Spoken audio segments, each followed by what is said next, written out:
I'm having to look at myself in the camera. I gotta just wait. All right. Green, blue. Can't use red. Orange. Can we use orange? Let's see if orange works. Orange works. See if it smears.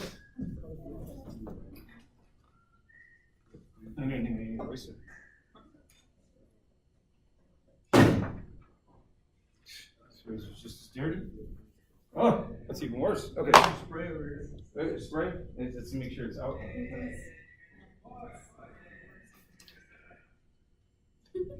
Because if it's water, it's gotta be alcohol. Water. Something you put water in. That's why it's smearing. Then they're using that, the water never really, and then they wet it, and then it smears. That's why. See? All right. This has to be clean with alcohol, not with water. Okay. Now, what we were discussing was, remember? We're talking about blood. We got to talk about plasma, but then we got to talk about these HSCs. Those hematopoietic stem cells come from yolk sac. Leave yolk sac because yolk sac's getting choked off in embryological development. We're not chickens, we're humans. Or at least we think we're humans. Because we don't look like humans when we're in that process. We still look something like salamanders, right? It's something funky, right? You don't even know what the human face looks like early on in embryological development, right?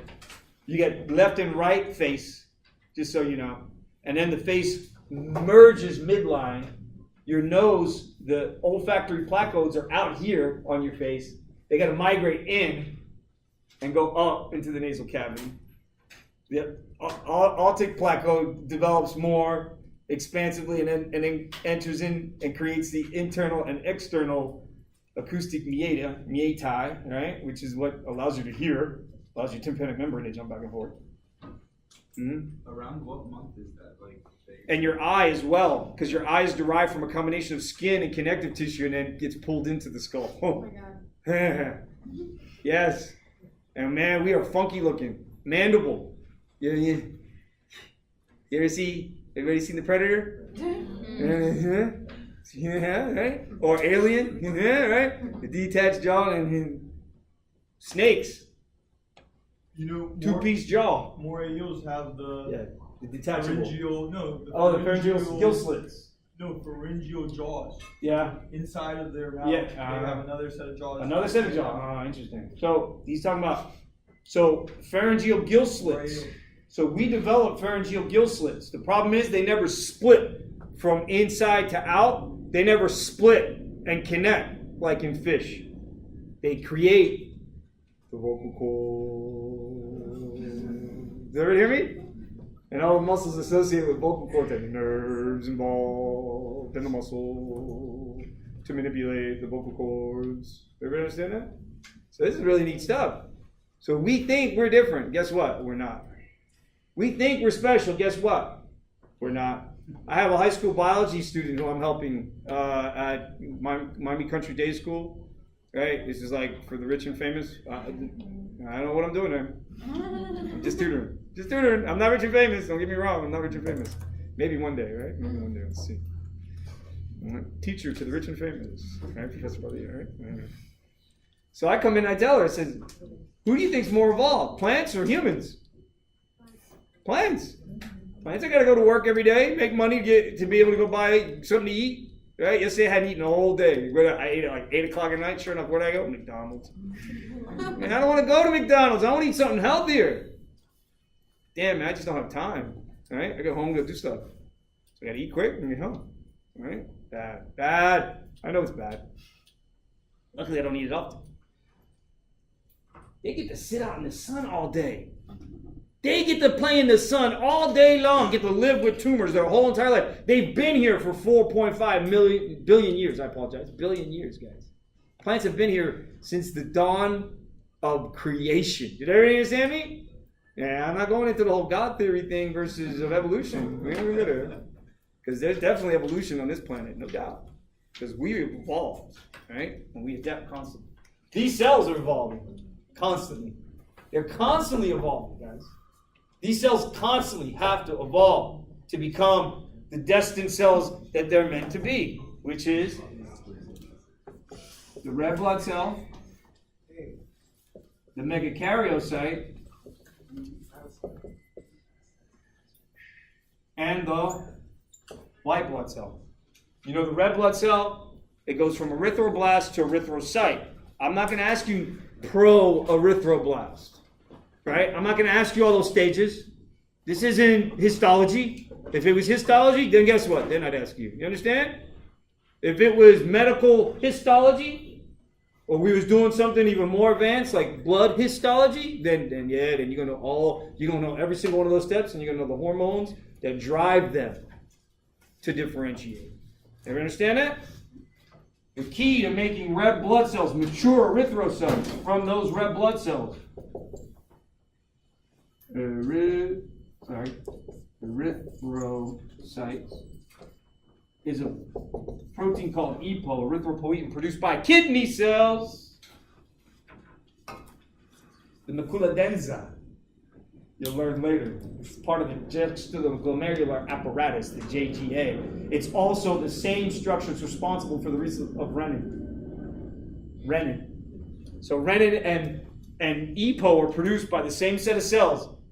Renin is involved with controlling blood pressure. EPO is in control of increasing the number of erythrocytes, mature erythrocytes that get generated by bone marrow. Did everybody hear me?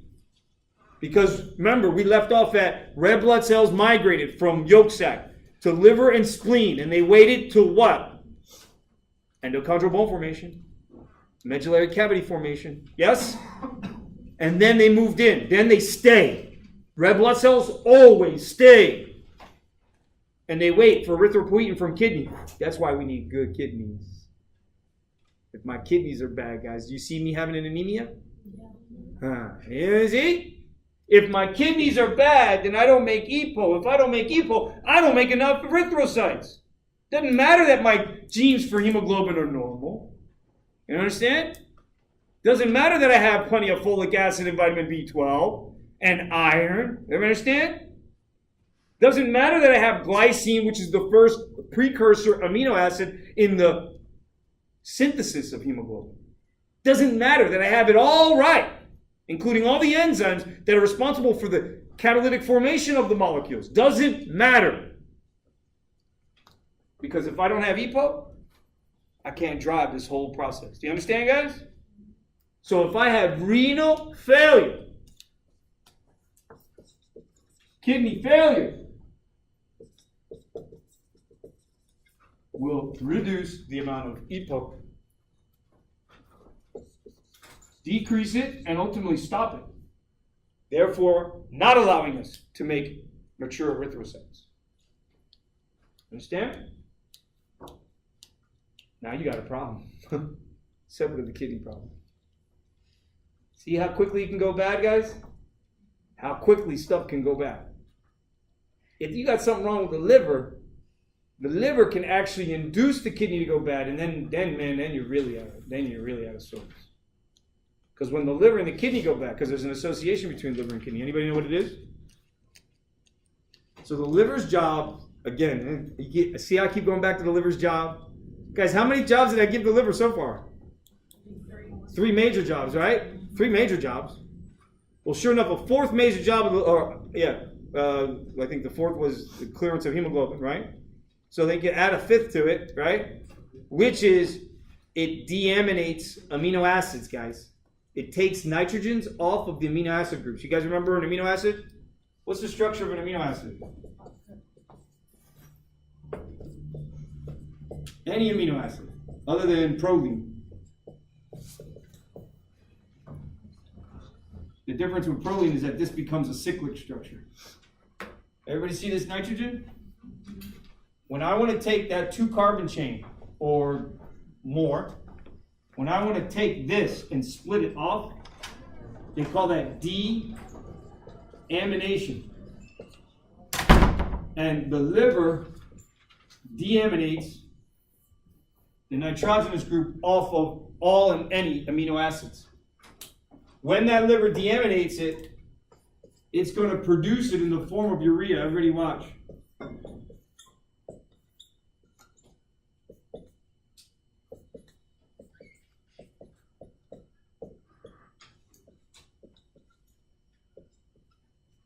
See that right there? Anybody know? Oh, I already gave it to you. Urea. Where's urea going? To a normal kidney to get rid of, to be excreted, to be secreted and then excreted. What do I mean by that? What's the difference between secretion and excretion? Anybody know? Secretion is hormones, excreted is exocrine. Okay, good. So you're giving me examples. So secretion is me actively removing something from cell and putting it somewhere else within the body. Everyone agree? Excreting means I secreted it somewhere where it's no longer in the body. It's going to leave the body. The kidney does both. Did everybody hear me?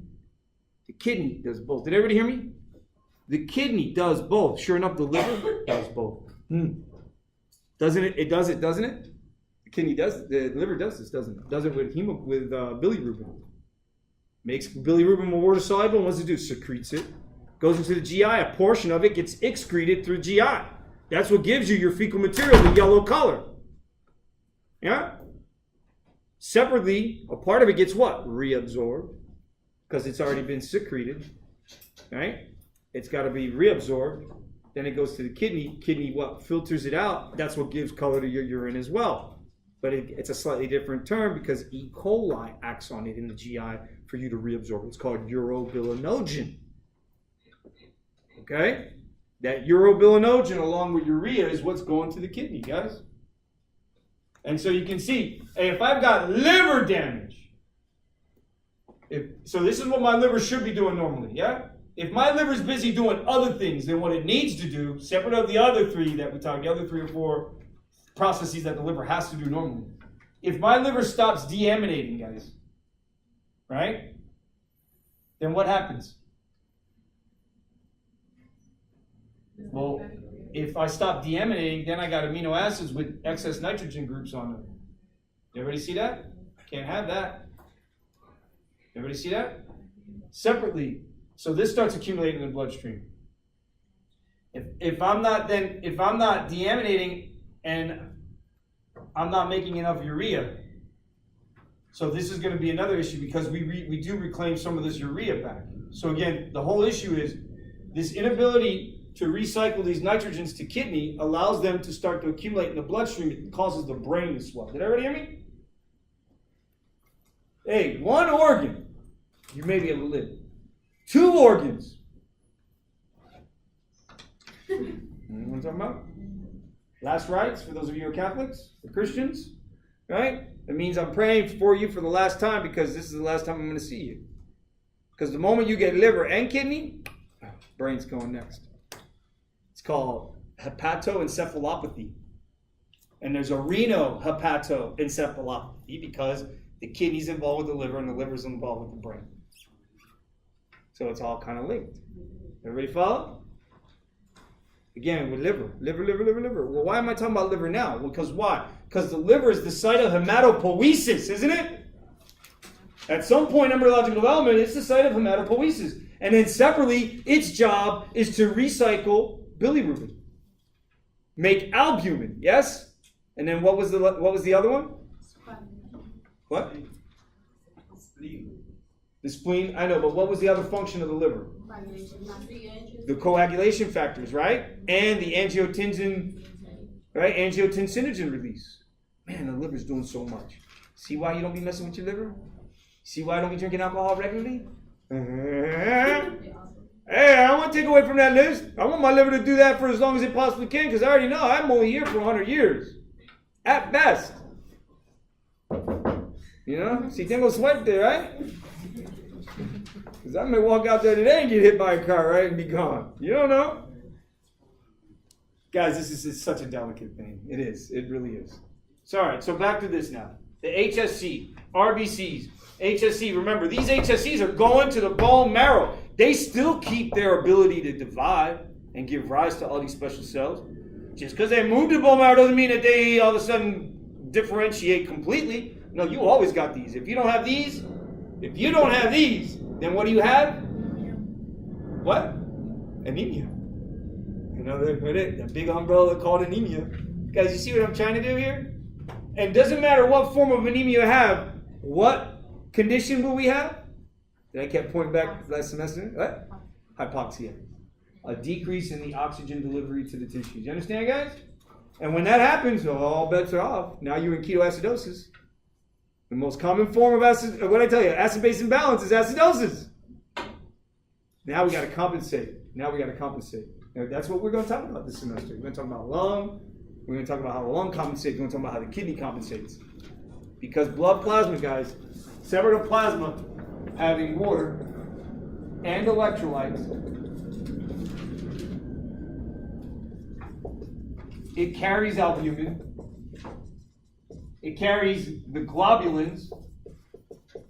Remember, one of them, i.e., is gamma globulins. Those are also termed antibodies. And those are called, they're IgA, IgE, IgD, IgA, IgD, IgE,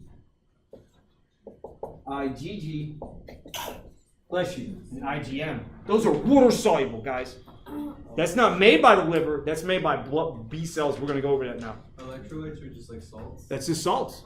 Anything that you can think of. Calcium and phosphate, sodium and chloride.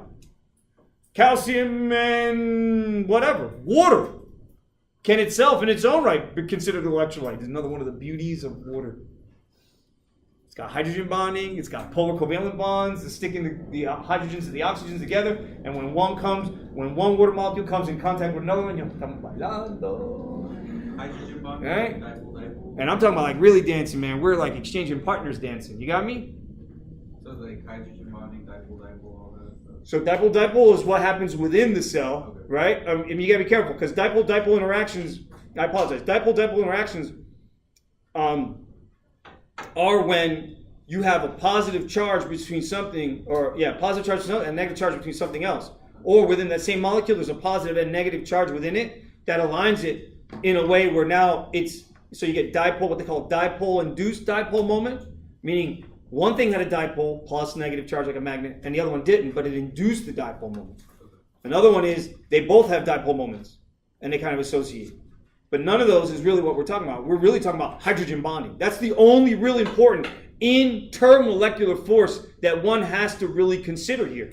Because it's hydrogen bonding that proteins do. It's hydrogen bonding that DNA and RNA does. It's hydrogen bonding that water does, and we're 60% water.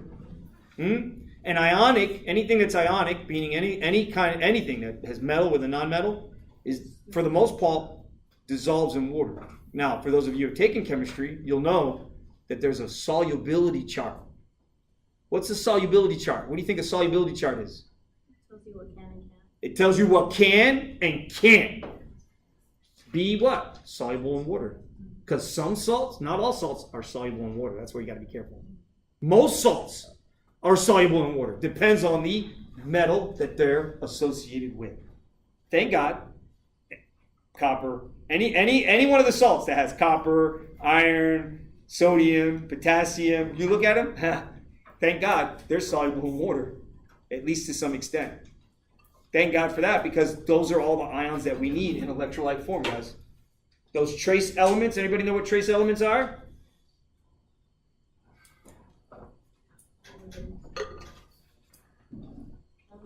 Zinc, molybdenum, magnesium, manganese, iron, and copper. You need those. We cannot live without those. You understand, guys? They must be within diet. So everybody needs to be taking a multivitamin, because more than likely, you're not getting it enough in your diet. You understand me? And if you don't get enough of this stuff in your diet, then you don't get the cofactors involved. And not getting the cofactors involved can just lead to disease over time. You ever understand me? It's our environment, guys. It's not just genetics, it's our environment too. I can't guarantee that you got the best genetics. I can guarantee I got the best genetics in the world, because I'm still alive, right? I don't know about y'all, but I've touched death. You know, death has touched me. And I joke around and say the devil came to get me, right? You know, the skeleton, go, right, he came to claim my life. And the devil's like, yeah, man, we got a roof for him down there. Got to send him back up.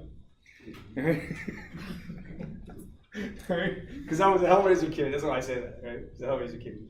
But no, I try to live every day of my life like Christ. Right? I do Christ-like things. I try to help people out, all kinds of stuff. Just in case, right?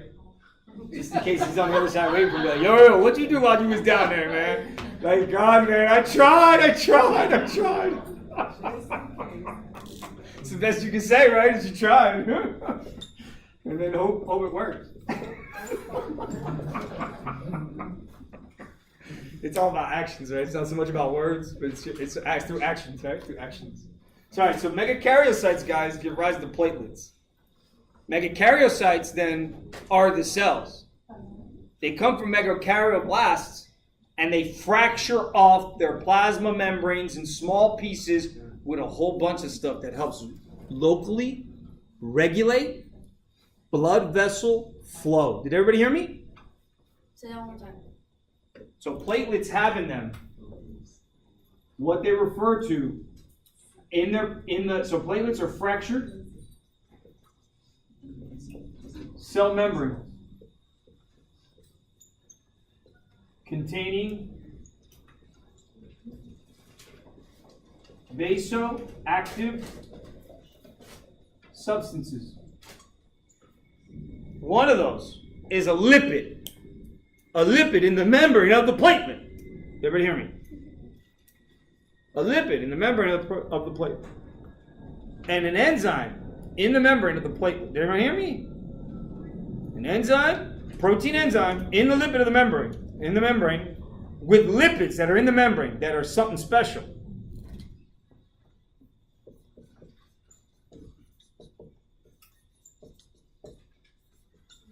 Anybody ever hear this? Arachidonic acid.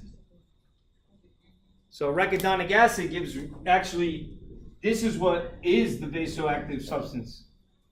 And through enzyme kinematics, or what we call enzyme, right, the process of the enzyme manipulating this arachidonic acid, we make